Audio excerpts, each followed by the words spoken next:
Ever experienced déjà vu? The internet says it's true.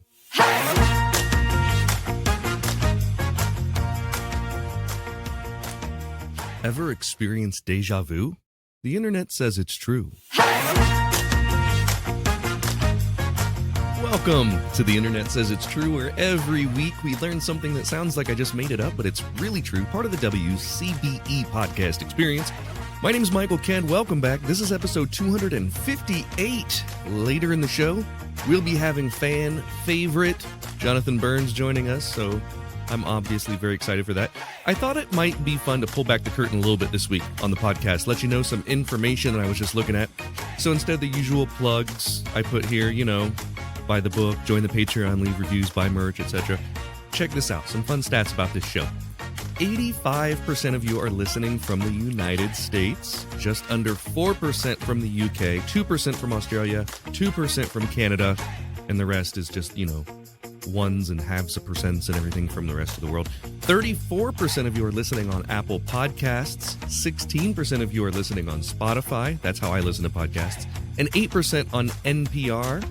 I find this stuff very interesting. You may not, but I do keep track of these things because I like to know where you are coming from and how you're listening to the show.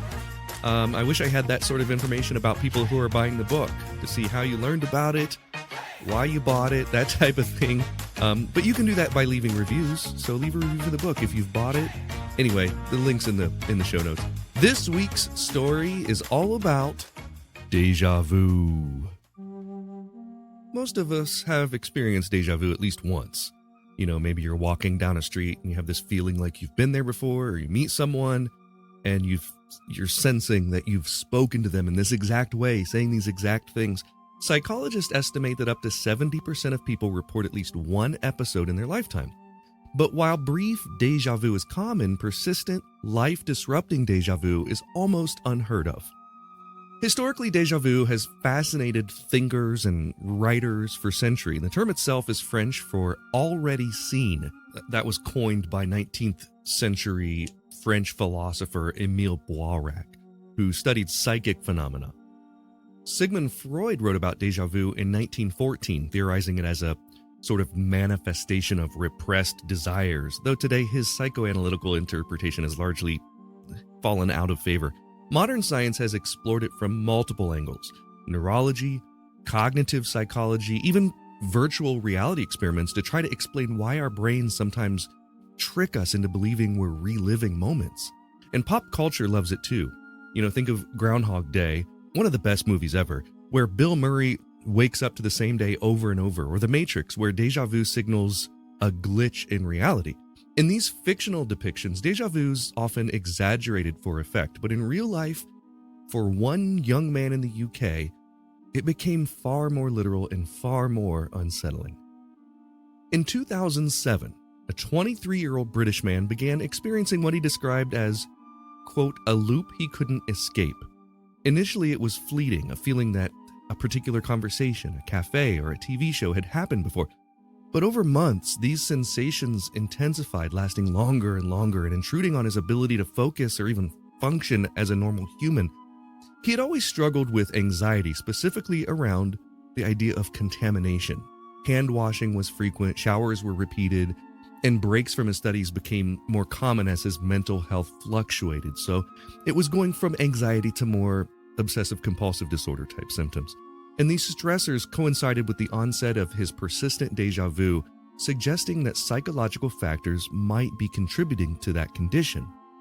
Doctors performed standard neurological tests, EEGs, MRIs, cognitive assessments, and everything came back normal. No seizure activity, no structural brain abnormalities, intact recognition memory, yet he continued to experience repeated intrusive sensations that the world around him had already happened. Researchers termed his condition persistent psychogenic déjà vu, marking it as a psychological phenomenon rather than a neurological one. A rare distinction in the literature. While most studies focus on short-lived déjà vu, this case became a key example for understanding how anxiety, memory, and perception intersect. Imagine living each day in your life convinced that the events unfolding are repetitions of what has already happened. For this man, it meant taking the same route to the store, pausing because a familiar interaction sort of felt like a rerun, meeting Ned Ryerson every day on the street, or hesitating mid-conversation because he was unsure if he had already said those exact words. And his friends, they noticed the changes. Social interactions became super awkward with him. He sometimes apologized for things he didn't remember doing, fearing he'd already committed them, and his academic performance suffered as a result. He struggled to keep his assignments straight, and he couldn't even remember whether or not he had attended lectures.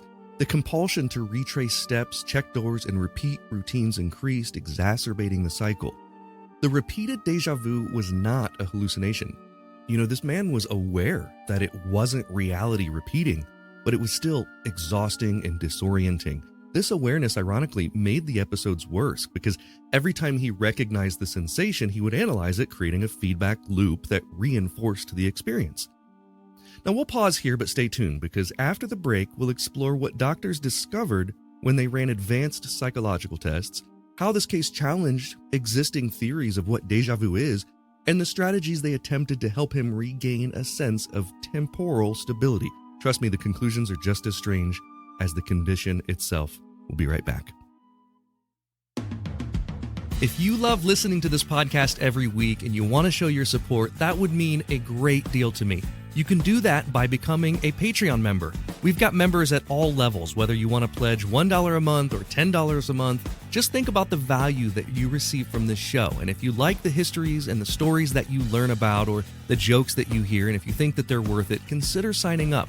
For that, you get every episode ad-free and a week early, access to bonuses like the unedited videos of the guest appearances, and 20% off all merchandise. You can sign up today at patreon.com/Michael Kent. That's patreon.com/Michael Kent. Hey, I'm Cliff Baumgardner. And I'm Harrison Stewart. If you're like us, you probably grew up watching the Discovery Channel classic, Mythbusters. From rocket cars to chicken cannons, Mythbusters proved there's no question too big, too small, or too ridiculous to put to the test. Now we're going back to rewatch the show from episode 1, and we want you to follow along. Join us as we revisit every single myth, moment, experiment, and explosion from throughout the show's legendary 14 seasons. Subscribe now so you don't miss one. I'm John DeSando, host of Back Talk. This podcast is an extension of the long-running, award-winning movie review show, It's Movie Time. Back Talk features additional content and banter with guests about new movies. If you want more insight and information about what's playing now in theaters and online, find Back Talk at the WCBE Podcast Experience on WCBE.org. You'll be happy you did. What if your kid could open a box and step into another century? With History Unboxed, they can. Each month, a new time-traveling adventure arrives at your doorstep, packed with hands-on projects, stories, recipes, and learning has never been more fun. No screens, no boring textbooks, just immersive, age-appropriate fun that makes history stick. Whether they're mummifying an apple like an Egyptian, or crafting medieval armor, or exploring the music of the Harlem Renaissance, they're not just learning about history, they're living it. Used by families, homeschoolers, and educators across the country, History Unboxed makes the past come alive with every box. I think it's amazing that I'm personally in my 40s and I'm still learning history every week. I wasn't interested in history as a kid, and I think that's because I didn't have something that made it fun. Things have changed since then. History Unboxed makes learning history engaging, fun, and hands-on in the comfort of your own home. So if your child loves to ask why and what was it like, this is the perfect way to fuel that curiosity. Ready to time travel? Sign up today by clicking the deals link in the show notes. We're living through the most dynamic time in human history, and what we do as leaders matter. We are the ones that create the leverage to shift directions of our companies, our nonprofits, and our communities. As a leader or an emerging leader, please join me for a dynamic conversation with top thought leaders, academics, and executives to learn more about how to elevate your leadership. I'm Maureen Metcalf. Join us at the WCBE Podcast Experience at wcbe.org. After months of struggling with persistent déjà vu, this 23-year-old British man underwent more specialized assessments. Psychologists and psychiatrists collaborated to evaluate him using structured interviews and memory tests and inventories of his anxiety triggers. They wanted to understand not just what was happening in his brain, but how his mind processed the passage of time and familiar experiences.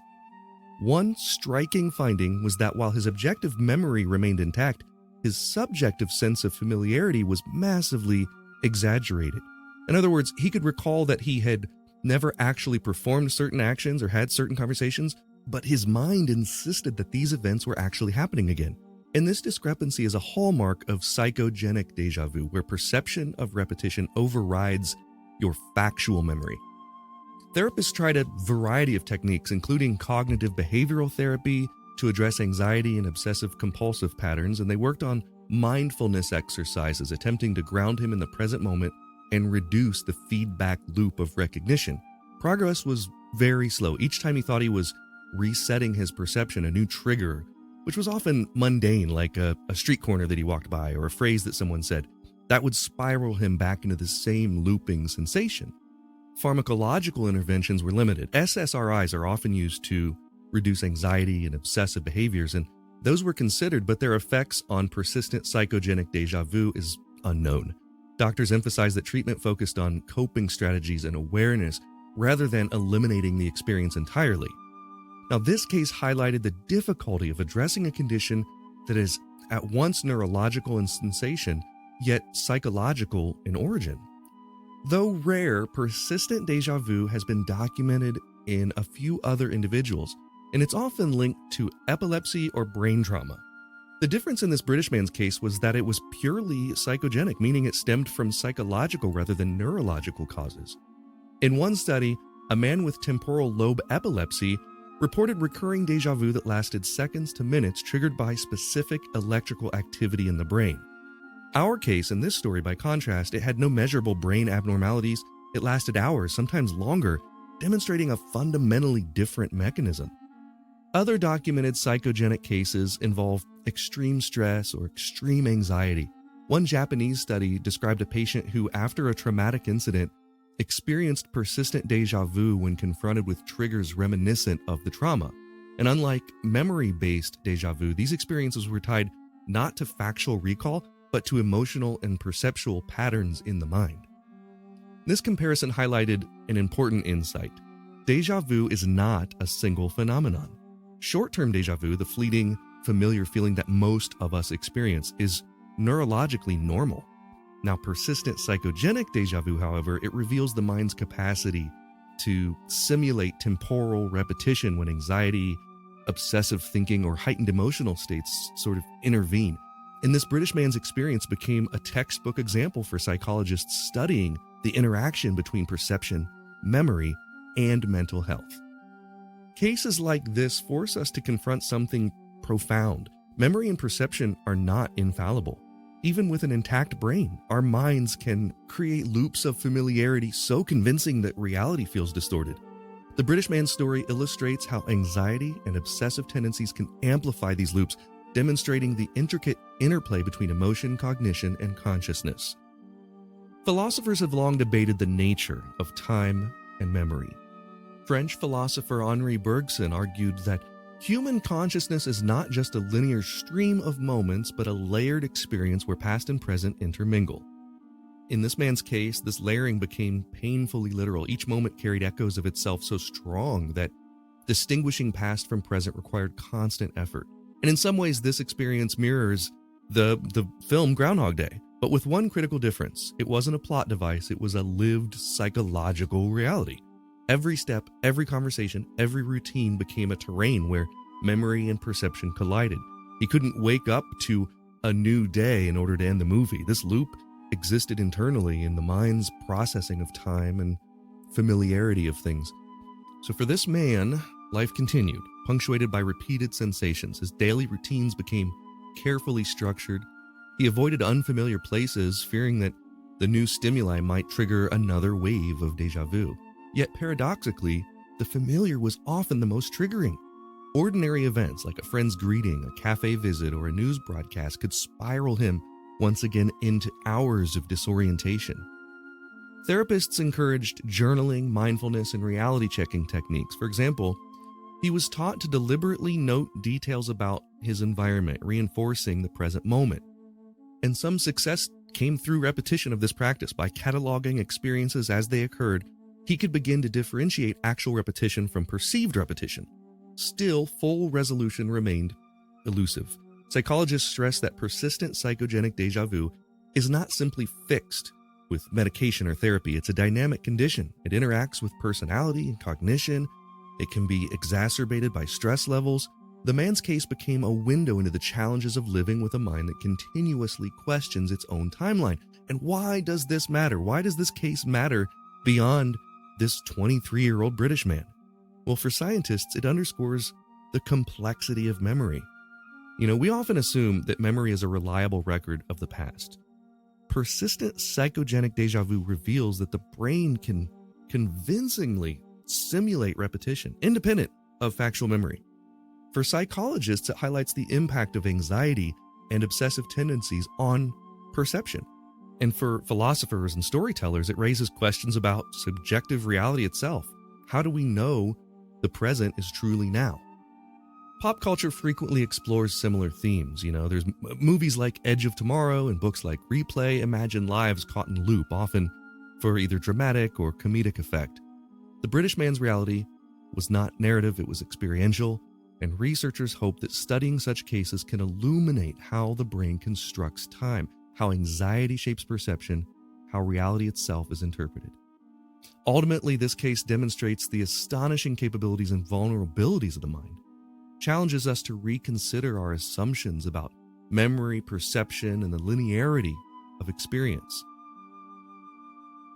I'm curious what you think déjà vu is. I have my own ideas. I think that déjà vu is a lapse between the way that we see something and when our brain perceives it. And even though it's tiny milliseconds in our head, our brain gets that information at different times and makes us feel like we're seeing something that we've already seen. This British man's journey, it underscores the need for empathy, awareness, and scientific inquiry into rare psychological phenomena. Though the specifics of his later life are largely unreported, his story has informed research, therapy, and public understanding of what déjà vu is. So next time you feel a fleeting sense of familiarity, remember, for some, the loop isn't brief. It can last hours, days, or even longer. And for one man in the UK, it became a defining feature of his life. The internet says it's true.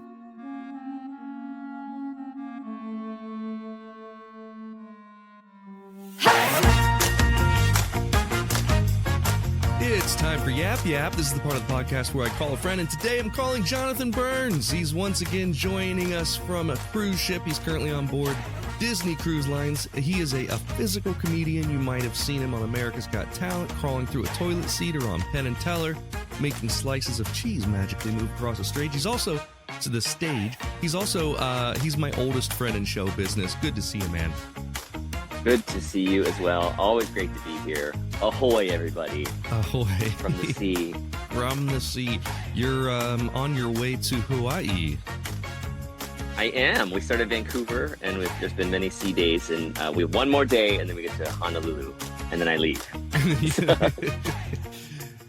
That's a yeah. It could be. Yeah, it's people. The life of an entertainer can be strange because we don't experience travel the same way that the other people do. It is very different. So then I have a long travel day back, but it's been fun. I have one more show tonight. I'm looking forward to it, and it's always great to do Yap Yap here on the internet says it's true. That's good. In preparation, did you bring a fact that maybe we don't know about?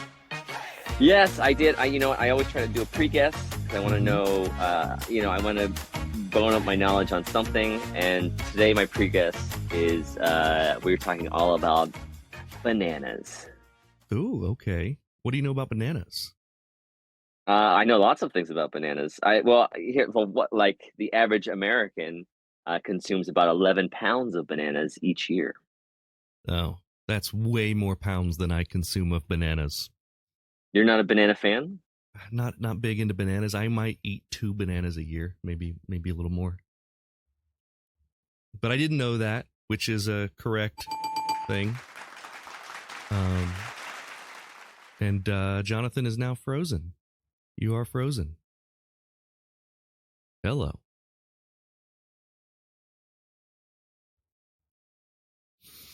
Today has been a nightmare. How?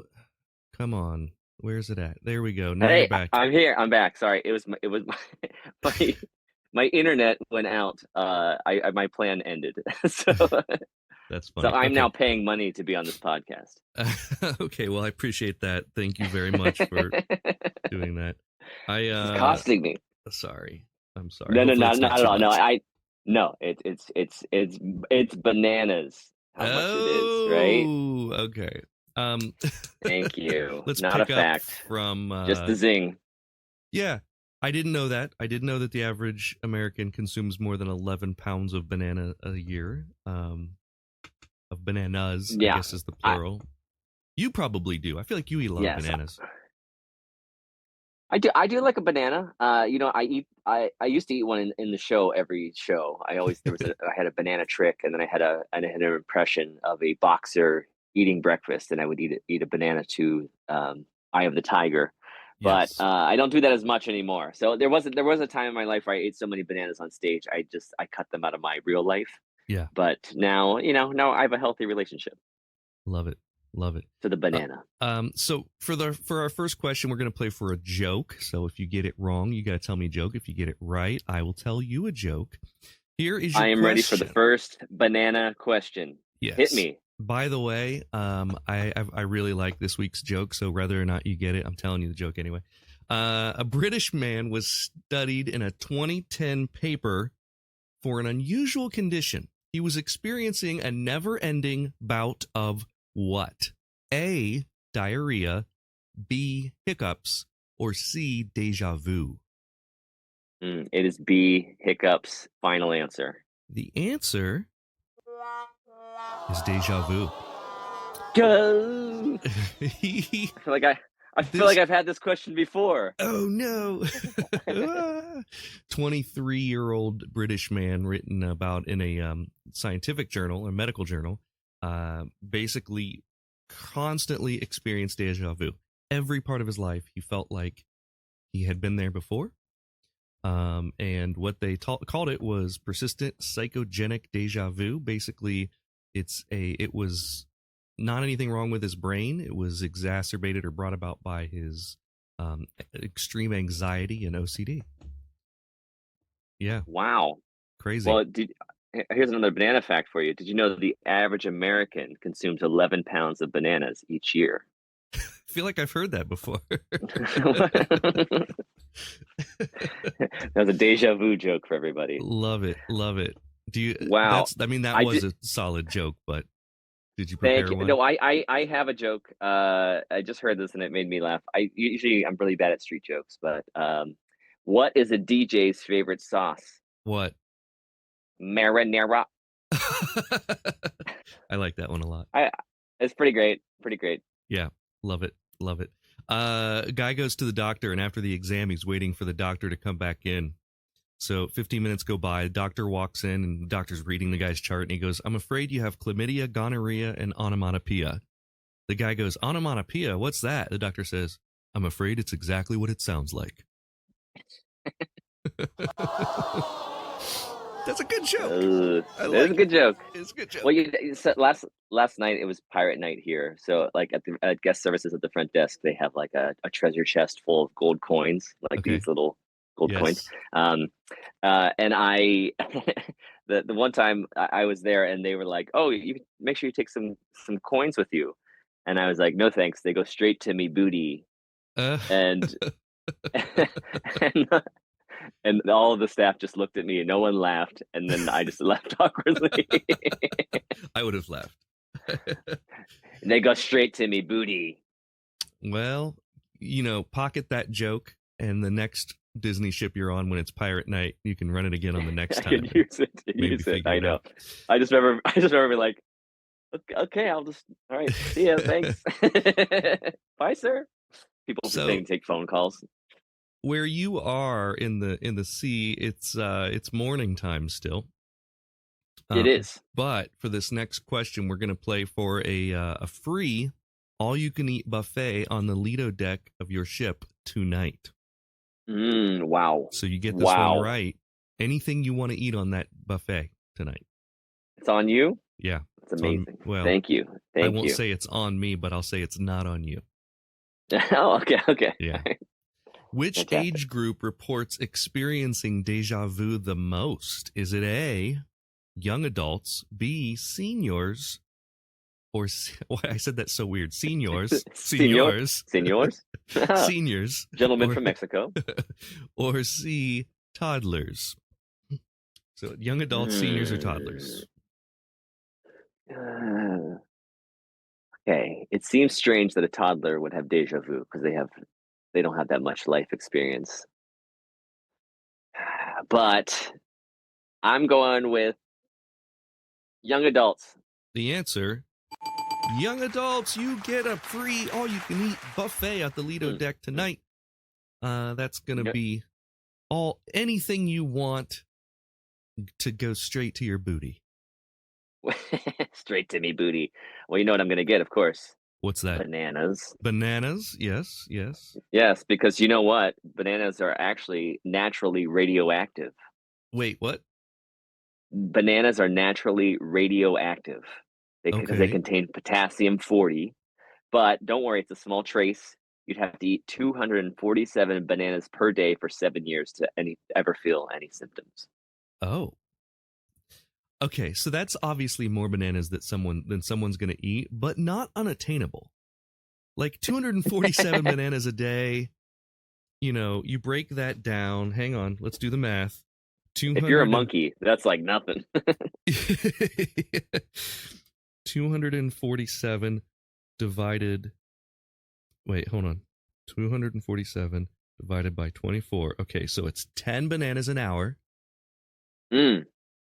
Which means, so 10 bananas an hour. You'd have to do that for 7 years to feel anything. just a little bit of it. So that seems, You could do it. I can. Well, maybe at the buffet tonight. Who knows? Yeah. Unlimited.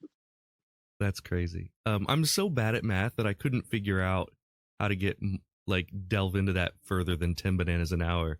I started dividing by 60, and then it was too small, and it didn't make any sense to me. You're doing per minute. Yeah, I got. Yeah, I wanted to know how many, how quick you'd have to eat a banana.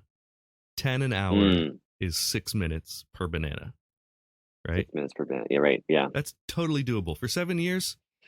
No sleeping. Just get on that. No sleep. No nothing. Just bananas all the time. That's all you're doing every 6 minutes. Okay, so you win the next one is, if you can hear the frustration and exasperation in my voice today, it's because this has just been a weird day. I'm travel lagged or whatever from travel this weekend, and then right when Jonathan and I were about to record, first of all, we were supposed to record on Thursday or Wednesday, and then I just had way too much to do, and so then we were supposed to do it yesterday, and I just couldn't get it done. And Jonathan was so kind as to reschedule for today, and then my internet went out right before we started. And then Jonathan's internet went out after we started. It's just one of those days when you want to wake up, when you don't want to wake up. Everything is effed. Everybody sucks. You don't really know why, but you want to justify ripping someone's head off. Marinara. That's amazing.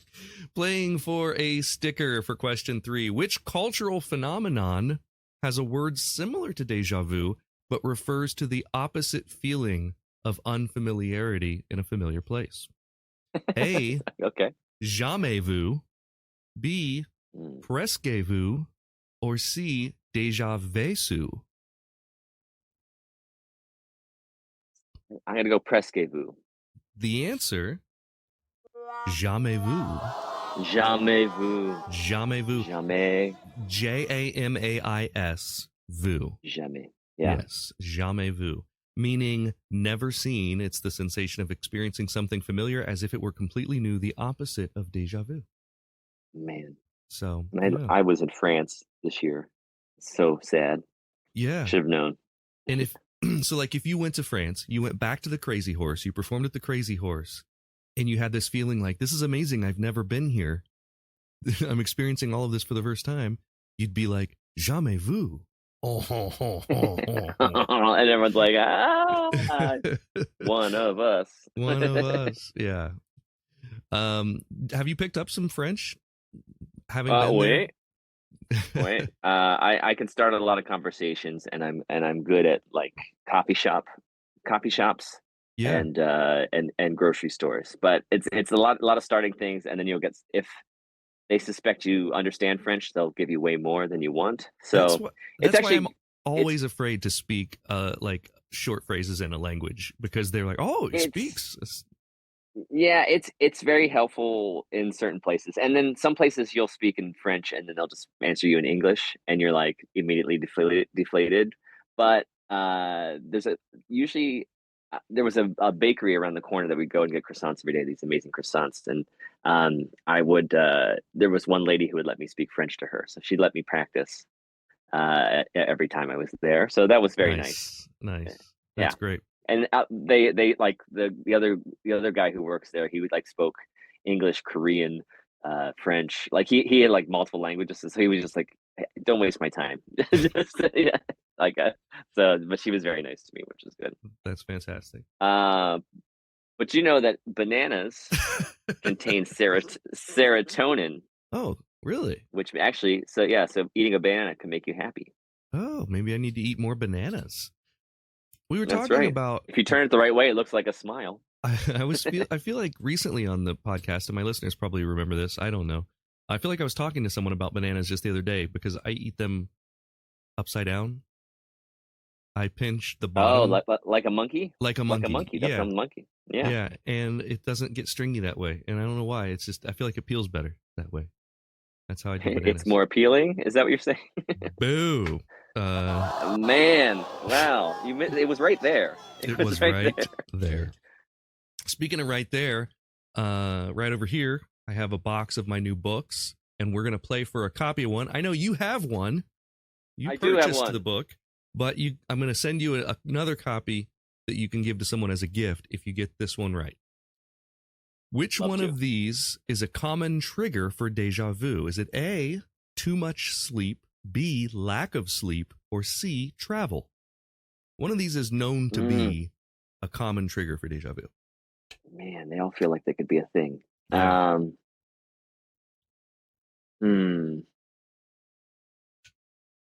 I'm gonna say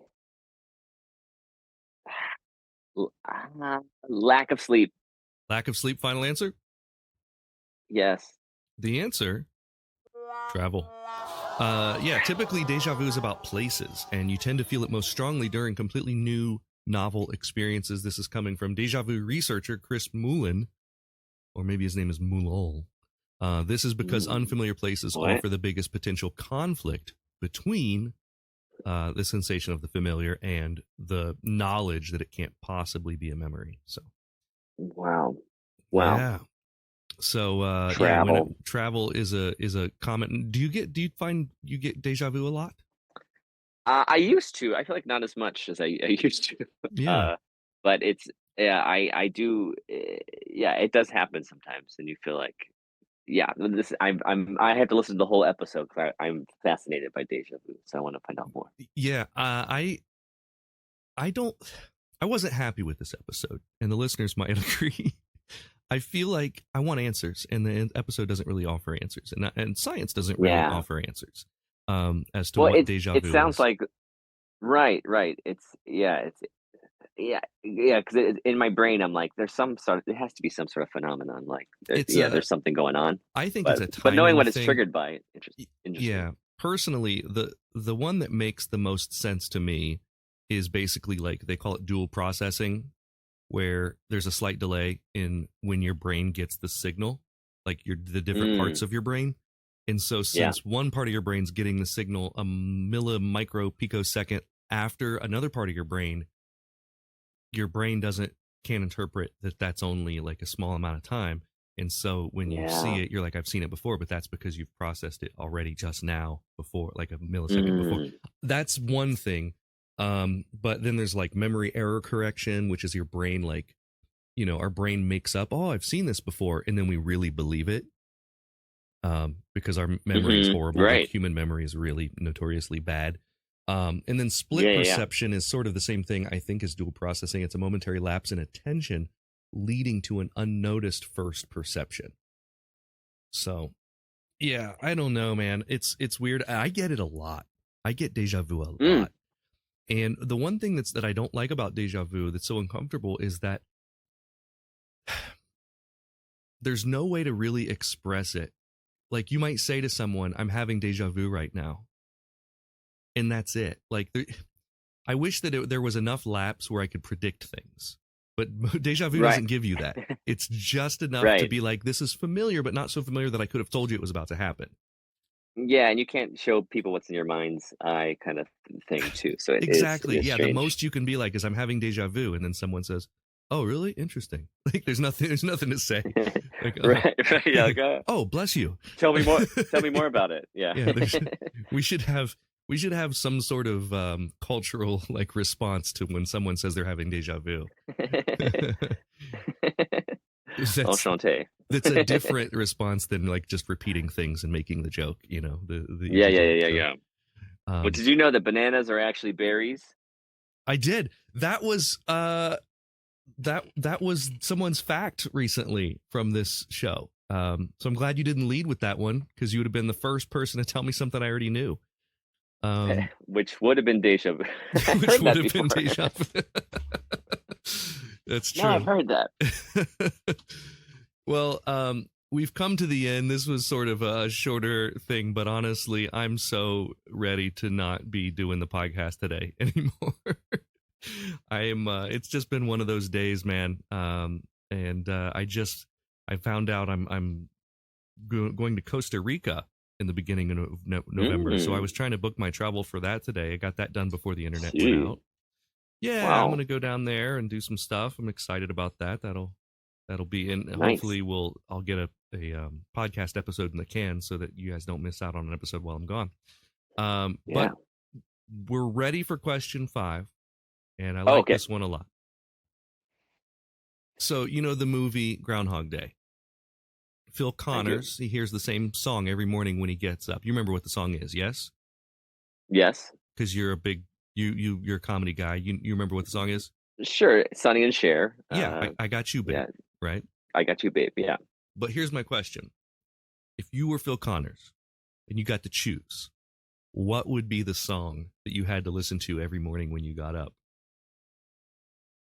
Oh, you know what I really like, and I use on my phone often, is Jamiroquai. The Traveling Without Moving. Not what is it? It's the one. It's the one from Napoleon Dynamite. Not that one. It's Traveling I can't think of the name.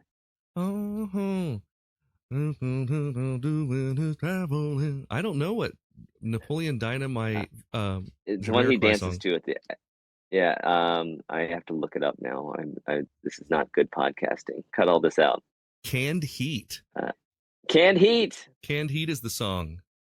I don't think I knew that it was a Jamiroquai song. I know, like, I've seen the dance, but believe it or not, yeah, I don't think I've ever seen. Even though everyone tells me I look like Napoleon Dynamite. Yeah, really, I've only seen it once, but everyone tells me I look like him, and I always get a lot of Napoleon Dynamite references just because I have big teeth and curly hair, and and I keep tater tots in my pocket. But that's from the movie. But that's a song that you associate with that you won't get sick of. Yeah, I every time I hear it, I still like it, and it also wants me to, like, it makes me want to move, so I get out of bed and I'm like, interesting.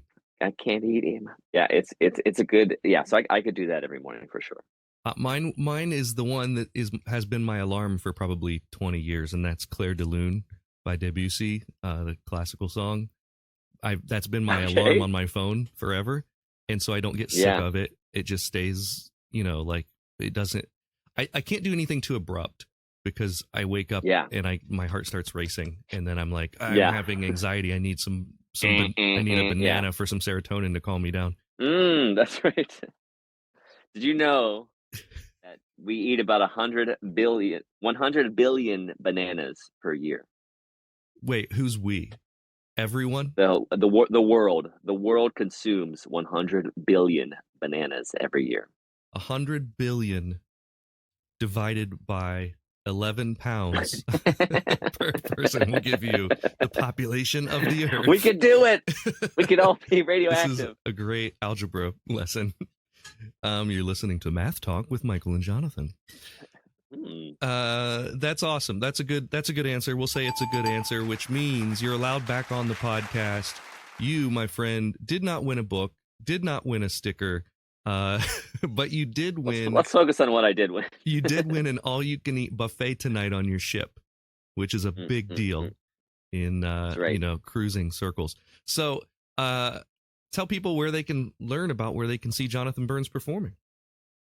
You can find me on the internet at iHeartBurns on most social medias. If you just Google Jonathan Burns, you'll find a lot about me, a few things about some murderers and a few priests, but mostly about me. We had 2 weeks ago, there was a person named John Burns as the topic of the podcast. John Burns was assigned birth at female Civil War soldier who fought as a man in the Civil War. Really? And not the most famous John Burns of the Civil War. The most famous John Burns of the Civil War was a guy in his 80s in Gettysburg who became entangled with he got his rifle out and started shooting Confederates. A friend of mine just told me he just sent me a thing about that on Instagram. Yeah, they're doing like a documentary on him. So wow. So if you I didn't realize it was the same one. Living in the 1860s, you'd be the third most famous Jonathan Burns. Wow. Glad got him here now. Yeah, me too, man. It's so good to have you back, and this is my time. I hope to chat with you soon, man. Yeah, talk soon. Thank you, internet. Bye. That's all for this week. Thank you to my friends Jonathan Burns for being my guest, and thanks to you for listening. Here's a kid named Déjà Lu. Thank you for listening to The Internet Says It's True. To listen to episodes ad-free and a week early, support us on Patreon. You can do that at patreon.com/Michael Kent.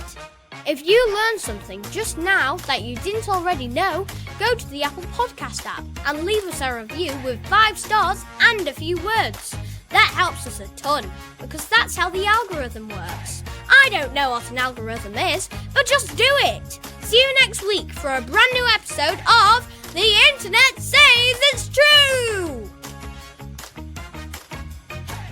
The Internet Says It's True would like to thank the Patreon subscribers whose monthly contributions help to make this show possible. Sean Brown, Joshua Endress, Dallas Ray, Bryce Swanson, Eugene Anderson, Jim and Joanne Martin, Mitch and Andrew Joseph Kemplin, and the show's official Emperor, Kick Track. The show is written and produced by me, Michael Kent. The theme song is by Finite Music Forge, and all audio clips in this episode are used for education and commentary and used under Fair Use Title 17 U.S.C. Section 107. You can listen to past episodes by searching for The Internet Says It's True wherever you get your podcasts, and you can see bonus content at patreon.com/Michael Kent.